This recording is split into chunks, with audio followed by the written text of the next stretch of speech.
Каждую ночь к высокогорной ферме бесшумно спускался взрослый снежный барс. Жители готовились к худшему.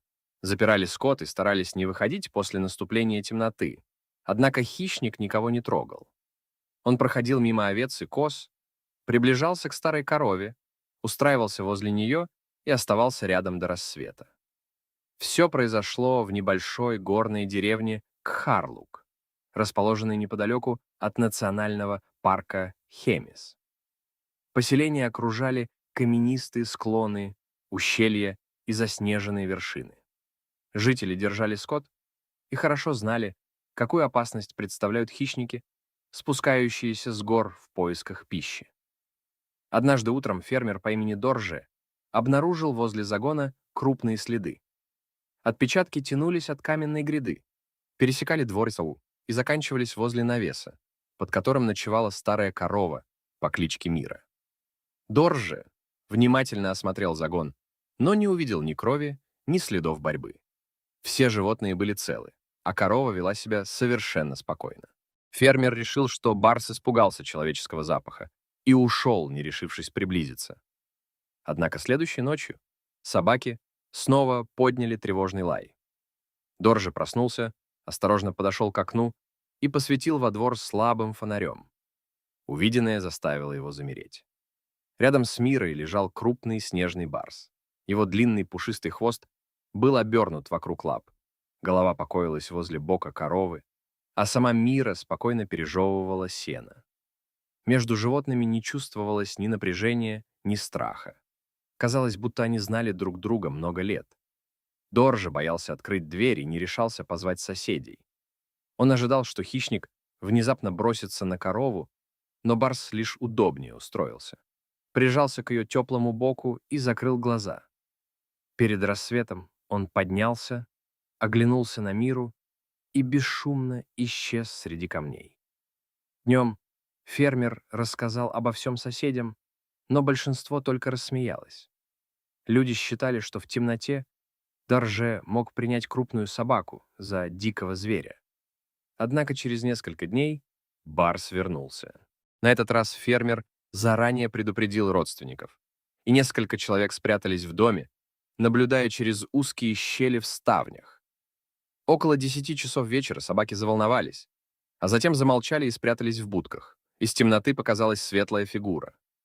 Барс осторожно пересек двор, несколько раз остановился, прислушиваясь к каждому звуку, а затем направился прямо к корове. Он не проявил интереса к овцам и козам, хотя находился совсем рядом. Мира подняла голову, тихо замычала и сделала шаг навстречу. Хищник коснулся морды ее шеи и лег возле передних ног. Корова наклонилась и несколько раз лизнула его голову, словно ухаживала за собственным теленком. Теперь свидетели уже не сомневались, что Дорже говорил правду. Слух о необычной паре быстро разошелся по округе. Любопытные начали приходить к ферме после заката. Но барс чувствовал посторонних и часто исчезал, заметив движение. Тогда Дорже попросил людей не собираться возле дома и не пугать зверя. Когда барс приходил снова, все повторялось. Он приближался к Мире, терся щекой о ее плечо, ложился рядом и оставался возле нее несколько часов. Корова время от времени касалась его языком и тихо мычала.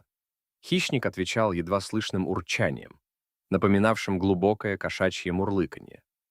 Жители не понимали, почему дикий зверь, способный без труда задушить домашнее животное, ведет себя рядом с коровой, как потерявшийся детеныш.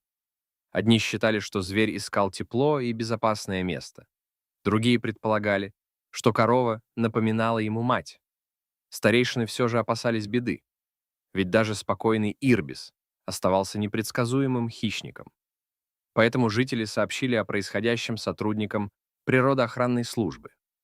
Вскоре в Кхарлук прибыли инспектор Тензин Лобсанг и зоолог Нима Вангчук.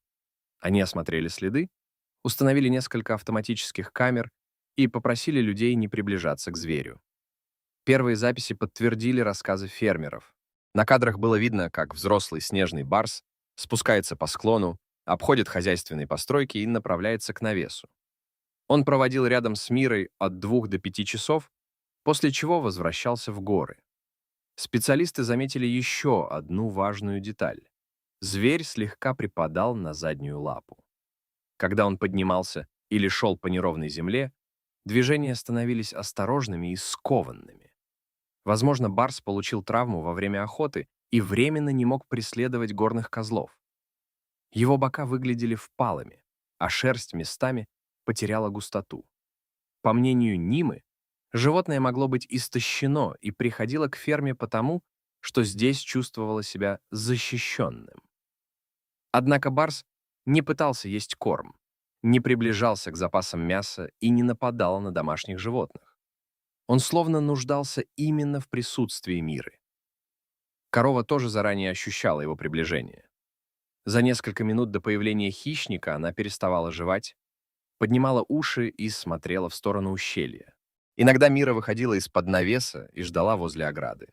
Когда на склоне появлялся знакомый силуэт, она тихо мычала, после чего барс спускался во двор. Исследователи решили не отлавливать животное без крайней необходимости.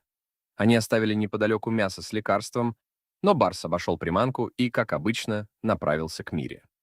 Через несколько недель его походка стала увереннее, а тело выглядело крепче. Возможно, травма постепенно заживала, а ночной отдых возле коровы помогал зверю сохранять силы. Жители перестали шуметь по вечерам, а Дорже укрепил загон, оставив проход к навесу открытым. Со временем фермер заметил, насколько бережно хищник относится к корове. Однажды ночью Мира лежала на земле, а барс сидел перед ней и осторожно касался лапы ее морды. Корова отвечала спокойным мычанием и облизывала его ухо. Эта сцена напоминала встречу матери с повзрослевшим детенышем. Неожиданно визиты прекратились. Барс не появился ни на следующую ночь, ни через неделю. Камеры больше не фиксировали знакомого зверя. Мира вечерами смотрела в сторону ущелья и тихо звала ночного гостя, но из темноты никто не отвечал. Специалисты обследовали окрестности, однако никаких следов не нашли. Прошло почти 2 месяца, и люди решили, что необычная история завершилась. Но однажды, во время сильного снегопада, собаки снова залаяли. Дорже подошел к окну и увидел знакомую фигуру возле ограды. Барс выглядел здоровым и уверенно опирался на все лапы. Он подошел к Мире, коснулся носом ее лба и лег рядом, словно вернулся домой после долгого отсутствия. Корова долго вылизывала его голову, а затем устроилась возле него на соломе.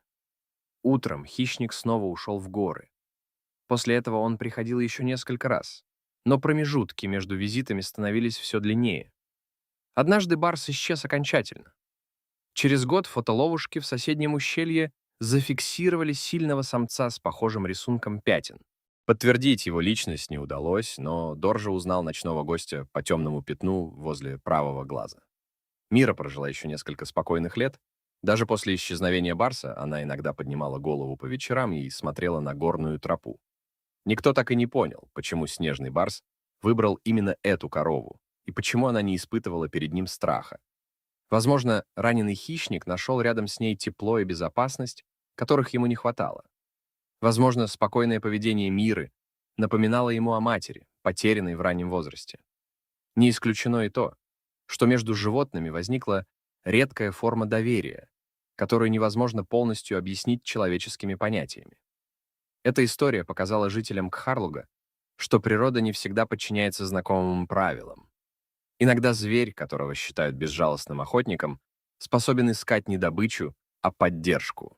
А домашнее животное, которое должно бояться хищника, может увидеть в нем не врага, а одинокое и раненое существо. Дорогие зрители, как вы думаете, почему снежный барс возвращался к корове снова и снова? Поделитесь своей версией в комментариях. Если история вам понравилась, поставьте отметку «Нравится», отправьте видео друзьям и подпишитесь на канал, чтобы не пропустить новые удивительные рассказы о животных.